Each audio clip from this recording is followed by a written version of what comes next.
Today I'm really starting the cockpit build.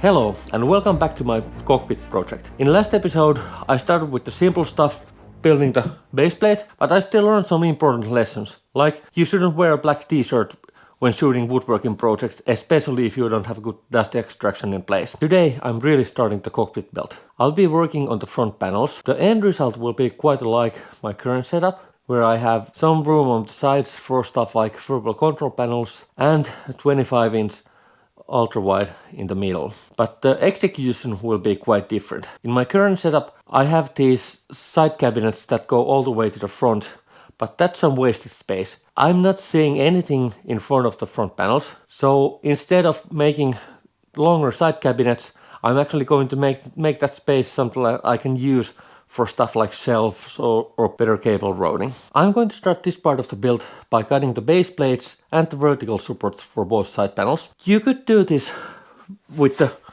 normal track saw. That's what I used in my last cockpit project, as I mentioned. You will just need to measure the difference between the side and the blade and take that account when you're marking stuff. But a track saw will naturally make it much easier. This is where better workspace or at least some preliminary planning would have helped me, because I had the issue that these were so low that I couldn't add the clamps here. I managed to find few legs from old IKEA table. It's not the sturdiest workhorse that I have seen, but it seems to stay there, so good enough. I just have to control any urges to jump on top of this. So first thing, I'm going to make sure that the plywood that I'm using is actually squared, and then I'm just going to mark the places where I want to cut.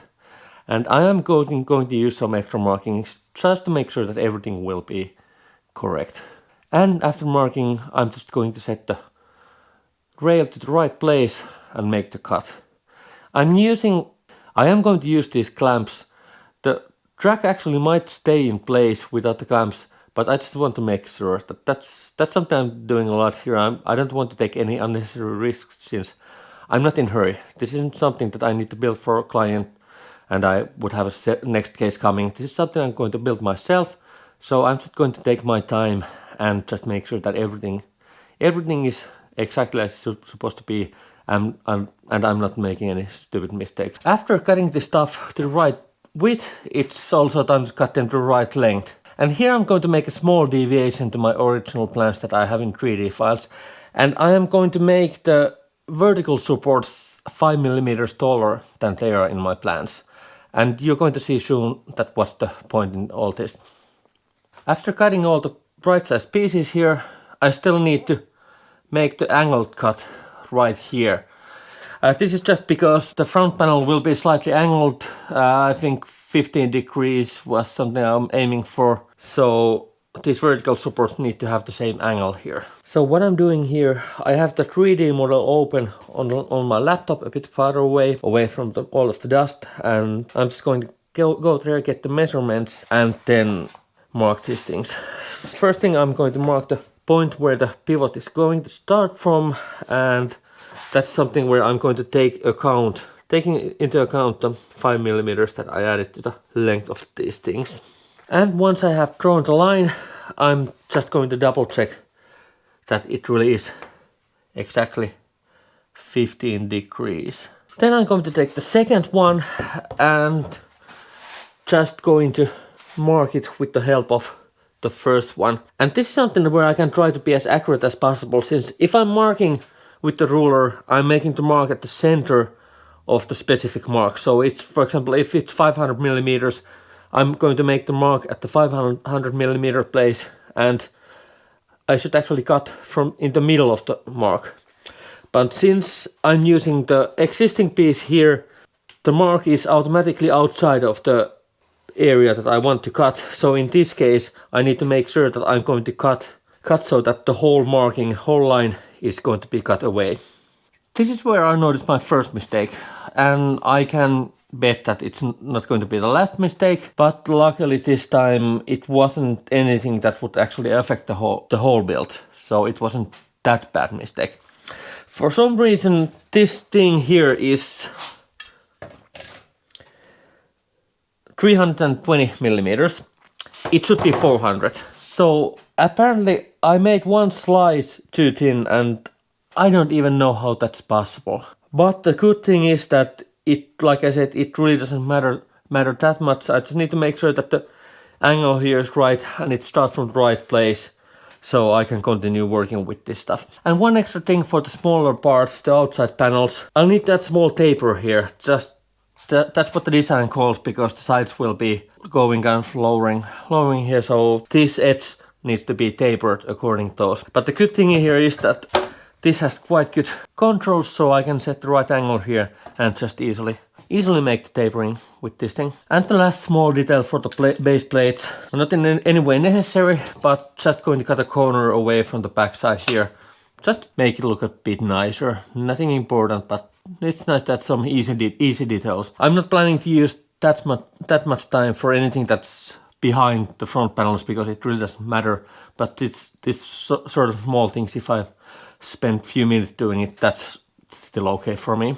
Here's also another change I'm going to make to the 3D files. It's small 1mm change, but it might be important, because in the original plans I had the two vertical supports here 170mm away from each other, and that's exactly the width of a verbal control panel.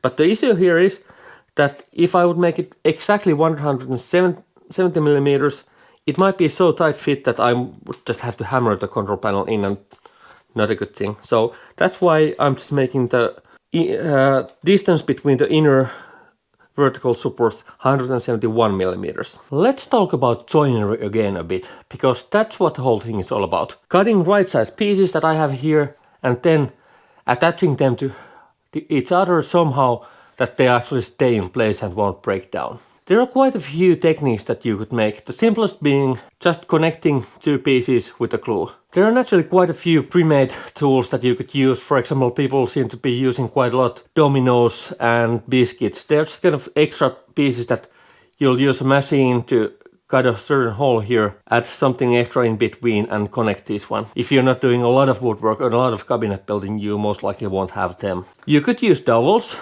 So this is just kind of this piece of wood. If you're good enough or accurate enough, you can drill holes here and here, add some wood glue and connect those.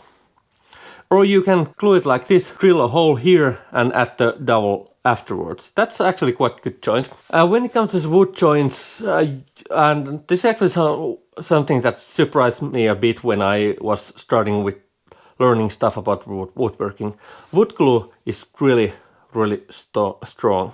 You can make a glue joint sturdier by making a groove here, and that way there will be more area for the glue to keep this in place, and it might also support the joint. So those things are called grabbits if it's on the side, with E, not to be confused with the very cute little creatures. Dado or screw if it's inside, depending on the wood grain direction. What I'm going to be using myself are the pocket holes, and this is quite sturdy joint if done the right way. I have the specialist drill bit that drills the hole so that this goes through the wood, and this creates the shoulder where the screw is going to be, and it will do it like something like this, and then the screw comes in and connects the other piece, and it won't be connecting towards the grain, but in an angle. One thing to notice that you can do the pocket hole joint in two ways, from outside in and inside out. If you're going to make the hole and put the screw inside, it will look nicer since you don't have the hole outside, but it will be far less sturdier than if you're going to put it outside. So that's what I'm going to use, and I'll just have to plug the holes at some point with perhaps some compound or just wooden stakes. So the first thing I'm going to do, I'm just going to mark the places for the grooves and rabbits or dados using another piece of the plywood, and when I'm done with that one, I'm just cutting the grooves with the track saw and then tidying up the grooves with the chisel and sandpaper. And I guess it's now time to start drilling the pocket holes. This isn't pretty, but it really doesn't matter. As long as basically the shoulder is here, it will help to keep the vertical support in place. So need to set this thing up. How this thing is going to work. I'm going to use this jig here and drill a hole like this so the shoulder doesn't get through here, and then I can drive in a screw. So the first thing I'm going to do is just to drill a test hole here, just to make sure that all the settings are right.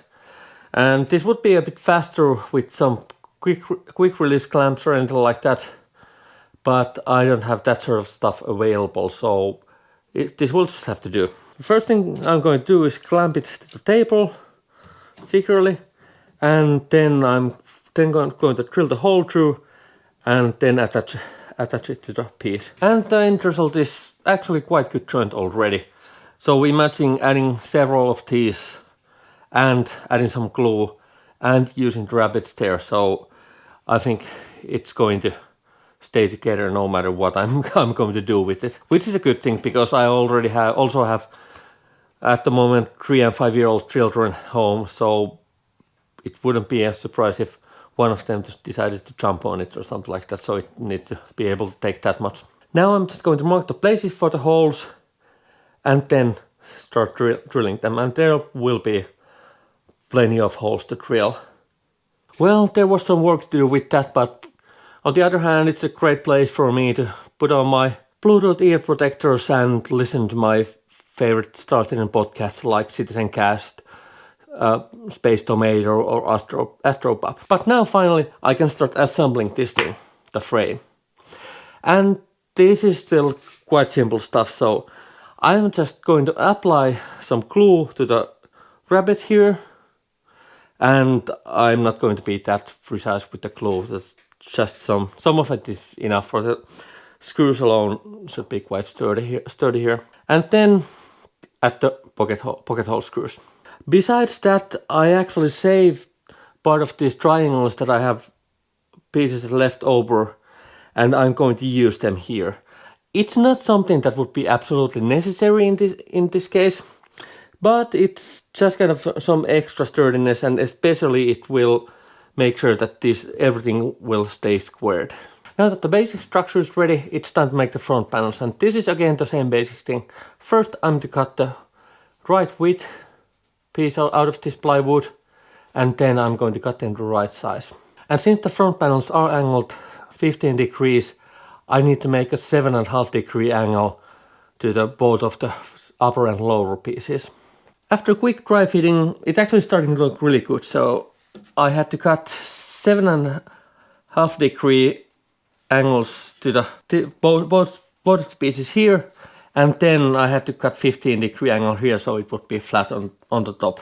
Next thing I have to do is still cut this one triangle away from here, and also something I really should do now, pre-cut the hole for the verbal control panel here, just so it's much easier to work on it when this isn't attached to anywhere. So now that everything is cut in place, again I had to angle this 50 degrees, but it fits perfectly in place, which is almost amazing because there's so many moving parts and I'm not that good woodworker. But I need to cut away hole for the verbal control panel. It is 170 times 200 millimeters, and there's nothing kind of special with it, just need to cut a hole, and it doesn't have to be completely perfect because I'm still adding some trim around it when I'm placing it here. I'm going to install it flush, but what I'm just going to do here is going to measure it exactly, then drill holes to the corners, and that's really important, and using a Forstner bit, so I'm going to drill a pilot hole and then the final hole from both sides so there won't be any tear out. And the second mistake for today, and I don't know what happened here. I think I have been working a bit too long and starting to be tired, but the holes are a bit too side and it's same in every place, so it just must be something that I thought while measuring, but I was wrong. But that's not big issue. Again, as I mentioned, I am still going to add some trim around this. Next step is just getting my jigsaw and getting this thing out. The hole won't be perfect since I'm doing it by hand, but it will be good enough. And it's time finally for assembly. So I'm just adding the wood, some wood glue here, and then driving the pocket hole screws from the sides. And there's this small bit that still need to make something for it, because I just decided that it's a small piece here that I didn't want to cut the extra stuff just because of it. These are not looking pretty yet, but that's not the point. My material choices and everything really mean that I still have a lot of work to do when finalizing this stuff. A lot of wood filler and a lot of painting and a lot of stuff like that. But the most important thing, it's starting to take shape. There are a lot of details like the shades and stuff like that I'm going to leave to the last bits. But for now, I'm quite happy with this. And in the next episode, I'm going to start working with the side cabinets. Thanks for watching, and if you want to see what this ends up looking like, don't forget to subscribe.